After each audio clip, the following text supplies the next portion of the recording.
Hello everyone, and welcome back to Wall Street Homestead. And if you're new to our channel, give you a special welcome and invite you to subscribe and join our journey as we homestead. And all of our subscribers, welcome back. Today I'm going to be talking about our wicking tubs that I've mentioned in our garden tour video, and also my wife discussed in her flower videos. We got the idea and the design idea from Gardening with Leon, who's also a YouTube channel, and we went and visited him at his greenhouses and learned about this method and switched over to it almost 100% this year in the garden and have had very good success. So today I'd like to share with you how to build your own wicking tub and how do you possibly do it with things you may have available to you inexpensively, or recycle, repurpose, and things like that. The ones we build for our garden, we build in bigger containers. The one we're going to build today, we're going to build in a mineral tub, which is used for livestock. You put it out, it's full of mineral for livestock, and they lick it, and when it's empty, it's just an empty container. I have some that I have built from plastic 55-gallon barrels that I've cut in half, and they are working good. This one kind of got a little distorted, but it still works. And then we also built some using some muck tubs that we bought off of Amazon. They're a little bit smaller, but if you're unable to find anything else, they are available and they're relatively inexpensive. I believe we got a package of 8 of them for $54 delivered, so that doesn't make too much per unit cost. And you can also do them in a 5-gallon bucket, which we have several 5-gallon buckets in our garden. I don't have one sitting here for you to see right now, but you can do it into something as small as a 5-gallon bucket. So let's get started building one today as we get ready for the fall garden season. What you gotta do is you take your tub of whatever type you use, and you do not want holes in the bottom. You want it to hold water in the bottom. So you drill your hole on your side, and you decide where to drill the hole on the side by how big what you put in there to hold the water. You can use perforated pipe. You can use I'm doing a repurpose method using vegetable cans. You can use gallon milk jugs. You can use old water bottles, anything that would hold water. But today we're going to focus on the vegetable cans. If you know somebody who works in the cafeteria at a school or some form of institution, you talk to them and see if they can save them for you. The head cook for our school lives right down the street from me, so she hooked me up with more than I probably need for several years. And they will last for quite some time once you get them installed. But what you want to do is you want to drill a hole at the top, so when the water comes in the bottom, the air can come out. You can either drill holes around the bottom. I decided to take tin snips and cut a notch in them. Some don't even do either of those and just set them in there, but I thought that they would fill faster if the water could get into these cans better than to just try to sneak in underneath if it's sitting on a flat bottom container. And I did just about all of the ones I built with the cans like this, and they do fill fast. They will take water quickly and they will fill relatively fast. So you want to set your cans in there around the outside. This one will hold 6 cans. So these are approximately 6 inches tall, top to bottom.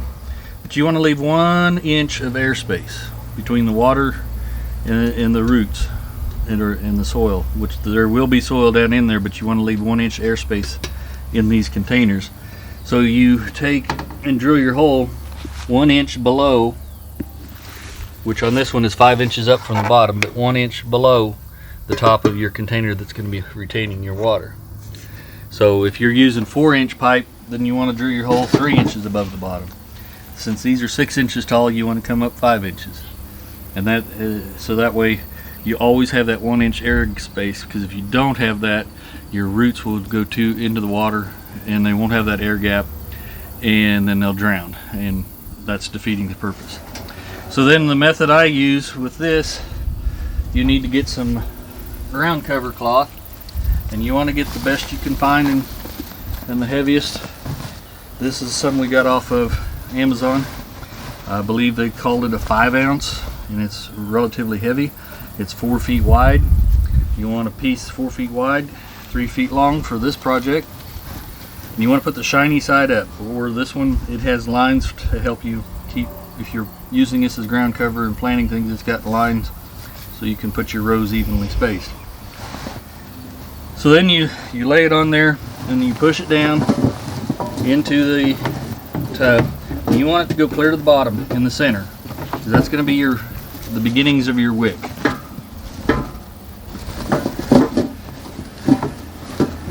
Something like that. Is maybe a little tough to get this held in there just right, but you want your weed mat to come up the side a little bit, so when you put your soil in, it will push out against. But you'll want something like that you want dirt to go clear to the bottom. There will be water around it, but with this mat, it won't let the dirt fill that bottom up with dirt and plug it up to where it won't retain water, and you want it to retain water. In this method, and with these cans, you'll hold approximately 6 gallons of water / fertilizer mix in the bottom of this, so that kind of gives you a reference of how much water is being used. So then you need to put in your fill tube, which I just use 1 1/4 PVC pipe. You can do a smaller one, but this one is pretty good. If when I'm putting in my fertilizer mix, I can put a funnel in there and pour it in real easily. It's big enough when I'm filling just with fresh water. The hose fits down in there real nice. And you want to cut one end off at an angle. The top's going to be straight, the bottom's going to be an angle, and it's about 2 feet long. So because you want it up above the top of your container where it's easy to get to. And you're going to want to put it on the side of your container where your drain hole is, and put it somewhere close in the area. And then you want to start filling with your soil. Now let's talk about our soil, because I've already got some pre-mixed here. You don't want just soil out of the ground. You don't want topsoil. You want something that's light and will be conducive to wicking the water, and easy for the roots to grow through to get to the water. What I have here is I have taken a lot of old soil that I took out of all of my containers that I used in the past before I switched over this method, which was a potting soil mixed with some compost and peat moss. And I mixed it 1/3 of the potting soil mix, 1/3 peat moss, and 1/3 compost. And I based it off the bags that I was getting my compost in as that, and then I mixed it accordingly and mixed it all up. Going forward, I believe I'll just buy potting soil in big bags, and peat moss and compost, and make my own. But you want it to where it's fairly light and fluffy, but you want the compost to give it some organic matter that'll break down and give you nutrients. The peat moss will keep it light so the roots can grow through, and it also adds some organic matter as it decomposes, but also acts as a wick, and it helps it draw the moisture up. So I've already got this pre-mixed, ready to go. And as we fill this, we'll put in some other nutrients, but for now I've got it already mixed. And this is just potting soil I've reclaimed over the years and reused by doing this method every year. As we change over to this new method, I'm trying it, still using it, and the tubs I built this year with this soil have worked excellent. Because regular soil from your garden or your yard or your property is just really too heavy. You want something that's light. And even the topsoil you can buy in bags at hardware stores or home improvement stores or box stores is just too heavy. You want something that's light that can act as a wick, and everything can do good. So you want to get it up above the cans a little bit, level it out, make sure you've got your mat against there so you can keep the dirt in the top.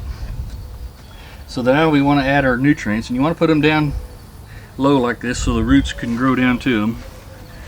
And we're going to start off with a half a cup, and this is organic,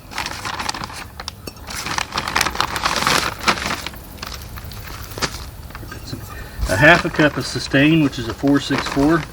Just a general, and it doesn't have to be exact. I've got a cup here. I got approximately half a cup. And you want to spread it out liberally around in there. And then we're going to put in a half a cup or quarter cup of Epsom salt, which a lot of you have probably heard using Epsom salt mixing into your soil to add nutrients and things. It's about approximately a quarter cup, and spread that around in there.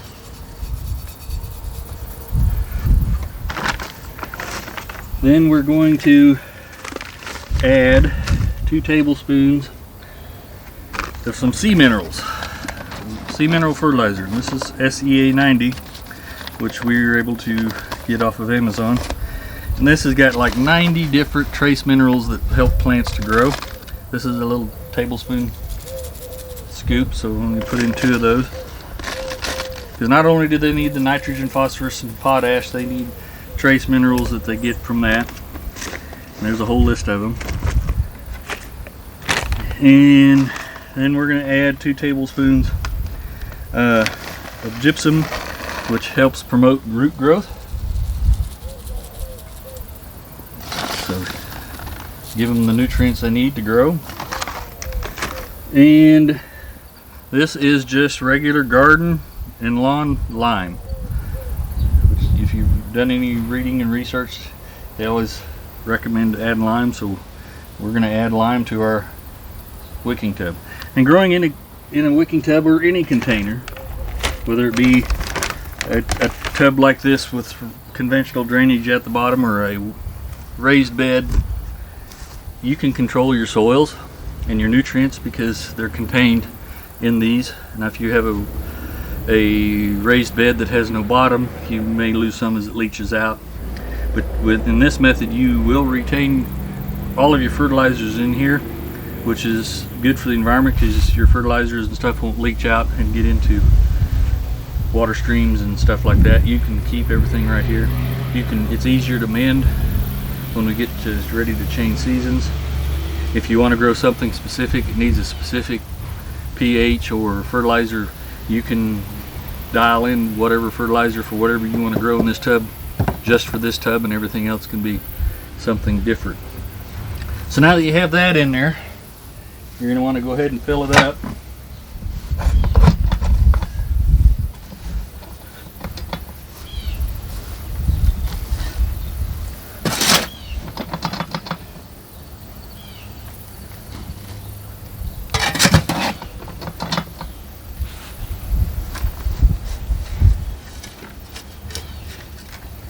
Just keep spreading it around, keep it level, and just keep filling it up.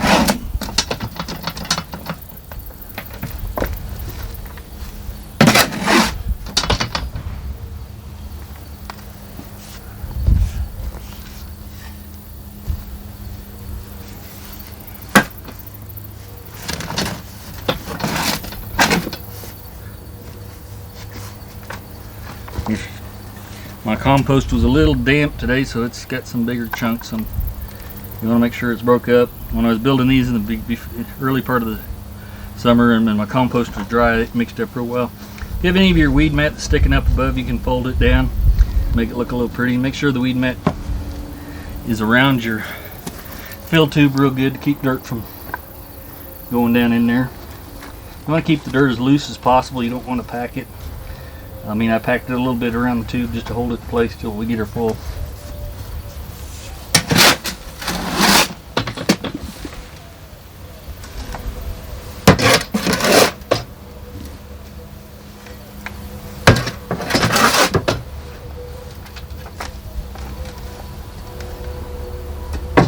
Okay, you want to fill it fairly close to the top. And if you can, or if you want to, you can put just a little bit of a mound on it. That way if it does rain, the water may run off and that. Or if you're only going to have one plant in here, let's say a tomato, one watermelon, one a single plant. You can come back and cover this with a plastic, poke a hole for your one plant, plant it. That way if it rains, the rainwater will shed and won't, because what will happen is it will rain and it'll overfill and it will run out the weep hole and wash away your fertilizers, and then they will do you no good. But if you've got multiple plants or you got it full of radishes or onions, you know, that's not possible. But if you mound it just a little bit, it would allow the rainwater to run off the top. So now you're ready to plant, and you can plant plants in here, tomatoes, anything. I've got some that I've got 4 tomato plants in here and let it grow down on the top. I've got some with a single tomato with a trellis. You can get about 25 to 30 onion sets in one of these. Grow some green onions. I've got some with watermelon, cantaloupe, cucumber, just anything you can grow in the soil, you can grow in one of these. So once you plant, whether it's a plant or you plant seeds, you want to water from the top for 2 to 3 weeks to help it get established and to help it start the wicking process and the roots to grow down to the water below. Once you get past that point, you'll want to do all of your watering through the tube, and every time you water you'll want to fertilize to continue that feeding those plants. And you'll want to use either a liquid fertilizer that blends and you mix with water, or one that is water soluble, so that you mix it up and can pour it in there and it's ready for the plant to utilize. So, and then from there you're ready to grow. And like I said, it's simplified. You could do this if you're limited with space. You could do it on a corner of your patio or next to your patio, or if you've got a balcony that has good sunshine in an apartment, you could even grow 1 or 2 small ones there with the 5-gallon buckets and get just a few fresh vegetables. This makes a nice salad garden with lettuce, radishes, you know, something like that. Simple. And then when you're first starting, you won't go through much water, and depending on your weather and depending plant, you might only have to fill this every 3 to 4 days, maybe a week. But when you get into hotter summer times and you get bigger feeders like your tomatoes, watermelons, cantaloupes, you may have to be filling every other day, because they will go through, I believe some of my bigger tomatoes were going through 1.5 gallons a day per tub. So I was having to add every couple days to keep up with them. So, and you don't really want to let them run dry either. So, but this way you can keep them consistently watered. So there you go. You've got a wicking tub ready to go, and things are doing good. All right, thank you for stopping by. Hope this was informational for you. Like I said, I got this idea from Gardening with Leon. I know there's lots of people out there with lots of different ideas on wicking tubs and mixing soils and all types of different things.